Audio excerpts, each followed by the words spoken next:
Hey everyone, welcome once again to Fitz in Law School. I'm Fitz, and I know what you're thinking. Fitz, you got a new shirt. And the answer is no, I did not get a new shirt.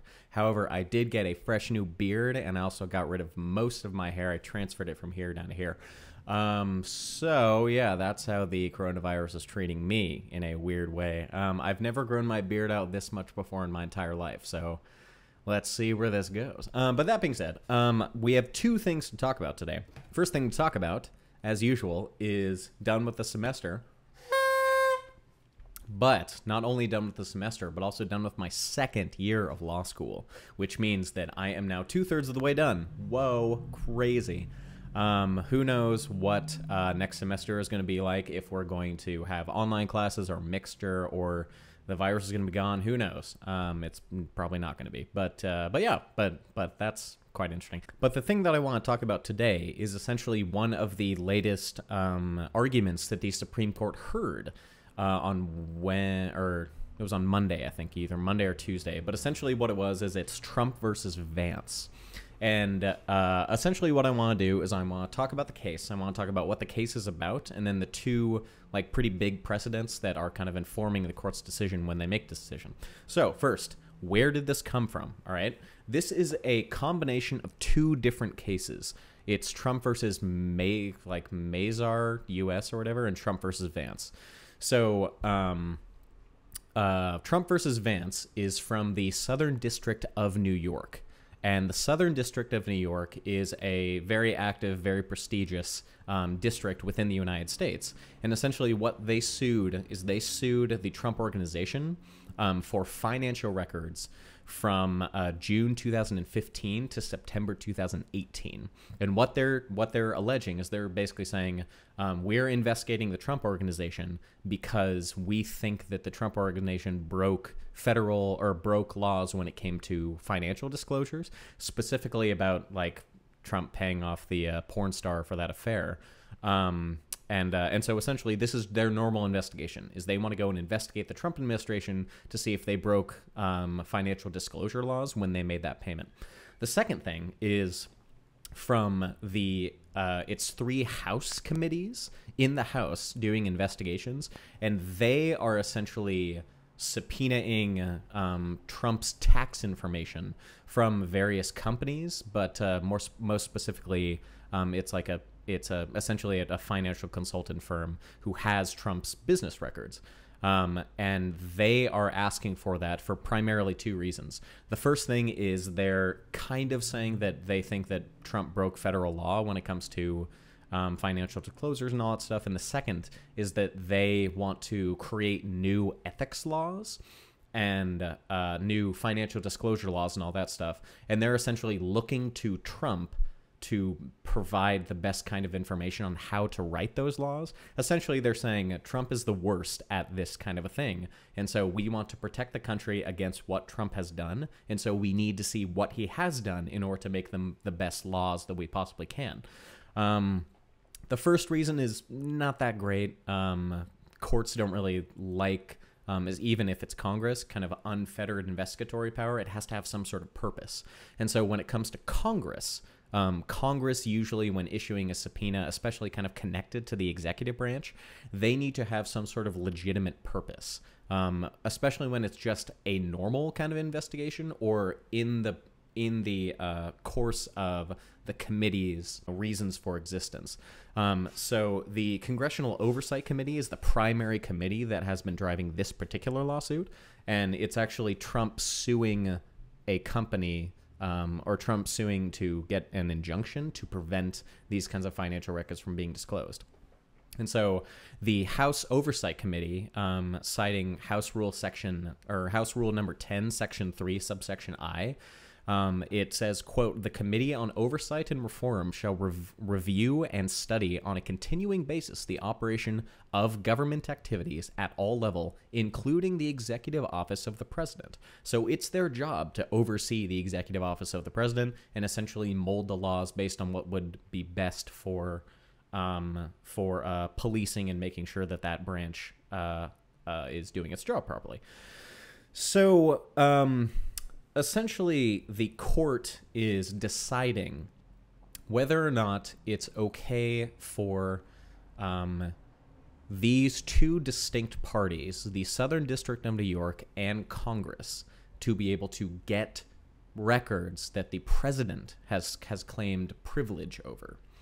And so because there are two different parties essentially reaching out for these records, there are several things that are kind of being invoked here when it comes to this lawsuit. The first is basic executive privilege. Executive privilege is something where the presidency essentially says that, you know, I'm doing a very complicated job, and while I'm doing this job, I'm going to be able to need to speak freely to my advisors and to, you know, foreign heads of state and to all these kinds of things in order to do my job effectively. And so we can't have everyone be scared that these communications would be subject to subpoena. You know, it's I wouldn't be surprised if it's common that a president goes and discusses potentially illegal things with advisors and stuff, as saying, I need to know all of my options. And to be honest, one of the options that a president has is to break the law and then make the argument that it's not breaking the law, or something along the lines of like fostering a coup or something. You know, that's something that our country has a wide, you know, long history of doing. And so there is a certain amount of communications that the president can do, and the president can have, that are legitimately protected by privilege. And so the president has this kind of like generalized defense against something like a subpoena issued by Congress or issued by another sort of body that can go and issue a subpoena. So that's kind of like a general power. However, that doesn't really work when it comes to a couple of specific instances. Like, for example, subpoenas during an impeachment inquiry. The courts have been pretty clear on that the Congress can essentially subpoena anything it wants, and any sort of party kind of has to agree with that. The main reason why a couple of the subpoenas during the impeachment inquiry against Donald Trump weren't enforced is because Congress didn't go to the courts because it would take longer. And so Congress said, although, you know, that's kind of debatable about whether or not actually would take longer, but the court decided, or Congress decided, to not do that.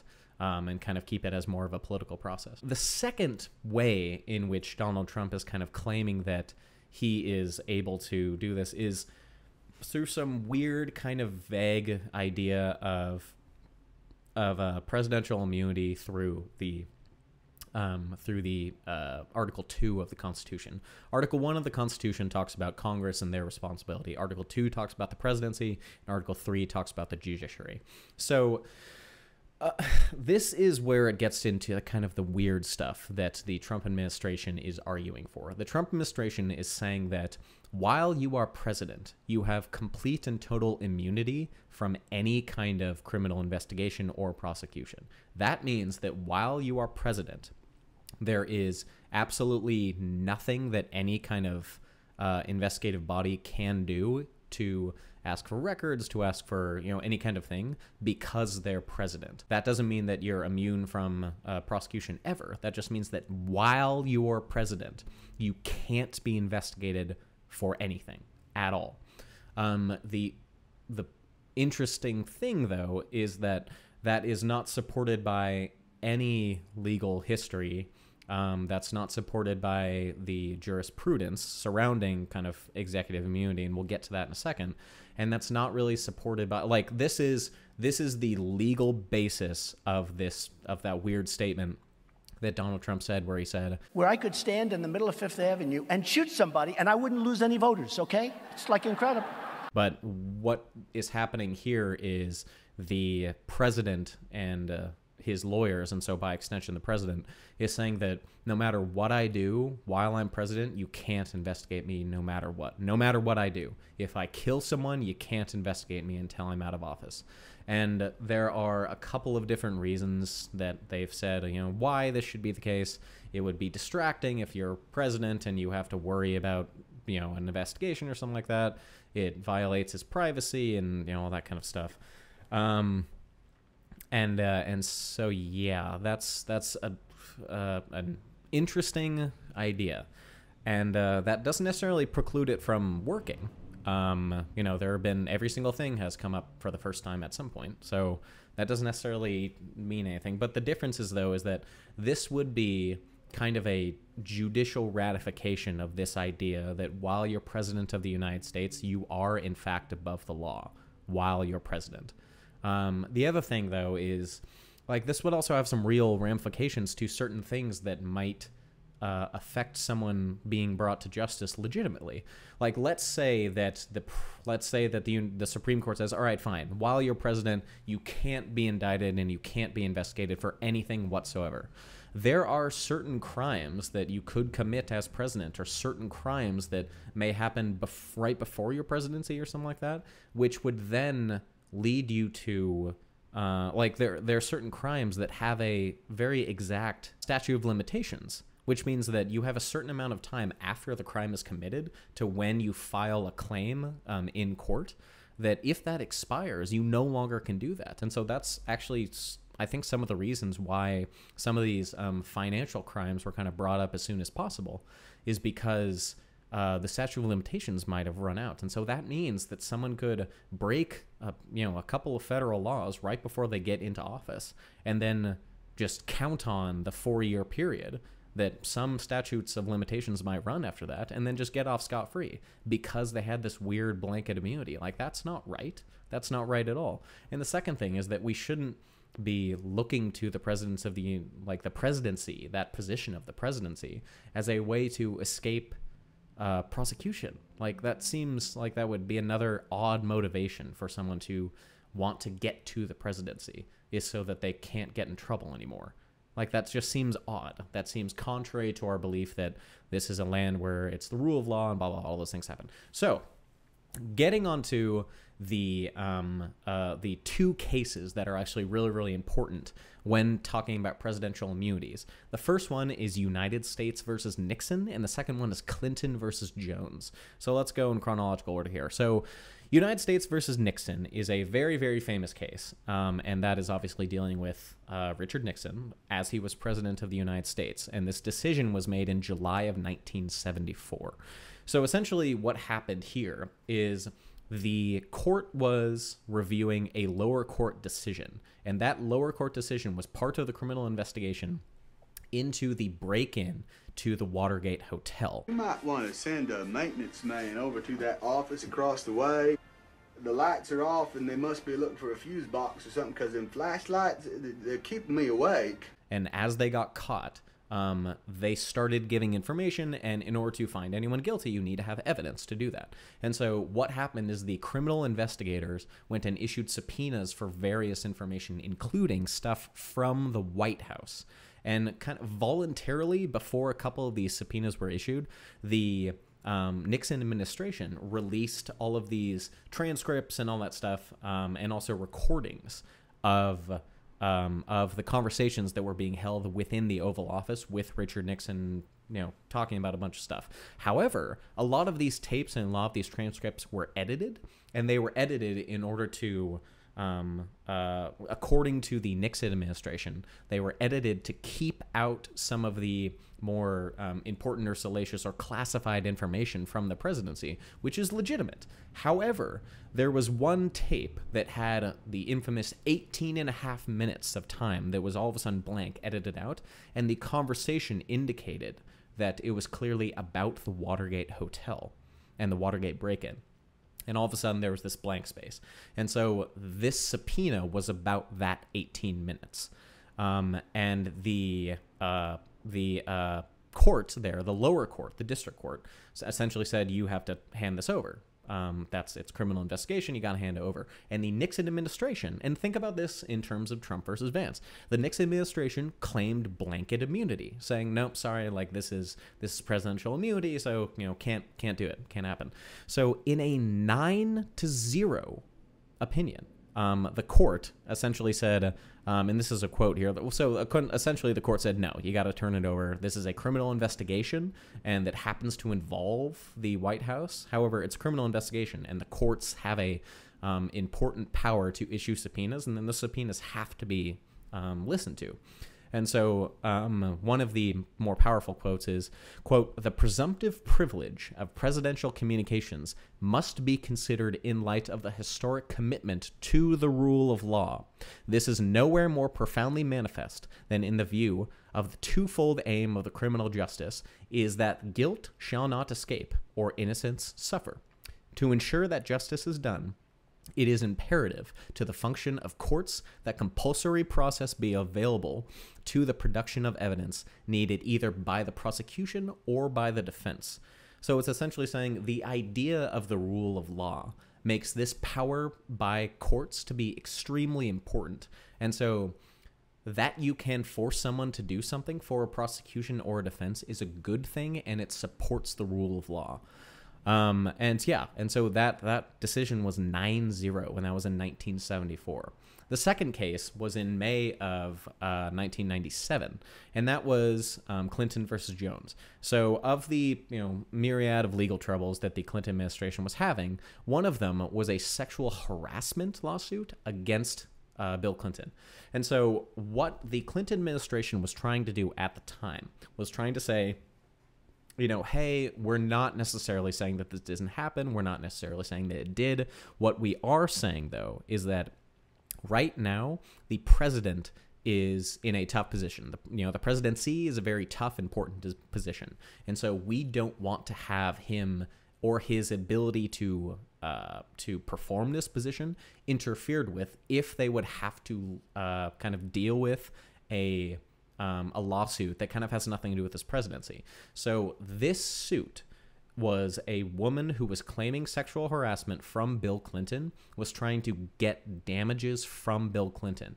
And she had brought this lawsuit during his presidency, but accusing him of these actions that happened before he became president. Okay? And so that was kind of the big thing there, was that most normal citizens and stuff, they can't really sue the president when it comes to something that they're doing during their presidency. However, the court, again, in another 9-0 ruling. So again, like the court, a lot of the time does 9-0 rulings. However, to have these two things be unanimous, saying that the presidency has to comply with these criminal procedures, that's a huge deal.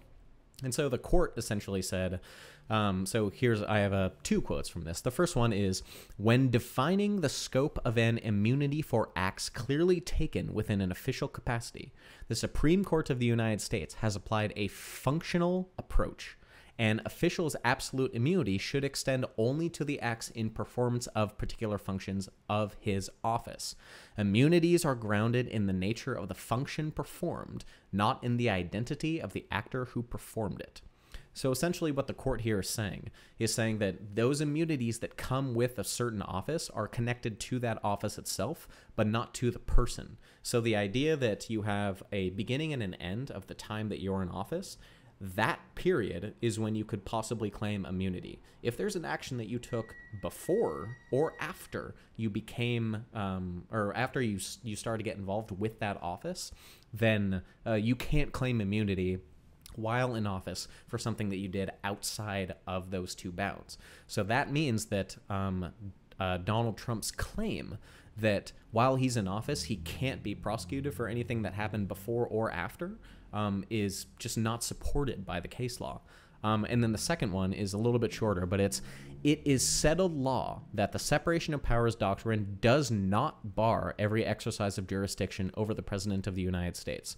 So this is another one of the Trump's arguments against being prosecuted for this, is that this would be a interference of the separation of powers doctrine, that because Congress or because the Southern District of New York, in other words, kind of the judicial branch or the congressional branch, can kind of hold the executive branch accountable like this, that means that the clear separation of powers is being interfered with. And so the court should step in and not allow these subpoenas to be served, because that would interfere with the separation of these three branches. So what do I think is going to happen? In the arguments, it seemed like the court was a little bit more receptive of like Roberts is a pretty big fan of precedent. as all good judges should be. But he seems to be a pretty big fan of precedent, and he seems to go along with upholding precedent and not really making a bunch of waves, as kind of most judges do. They really don't like it. However, the big things that are really, really unfortunate is that it seems like we can't really discount, at the very least, Kavanaugh, but maybe Gorsuch as well. But we really can't ignore the idea that that Kavanaugh will kind of stick with Trump no matter what.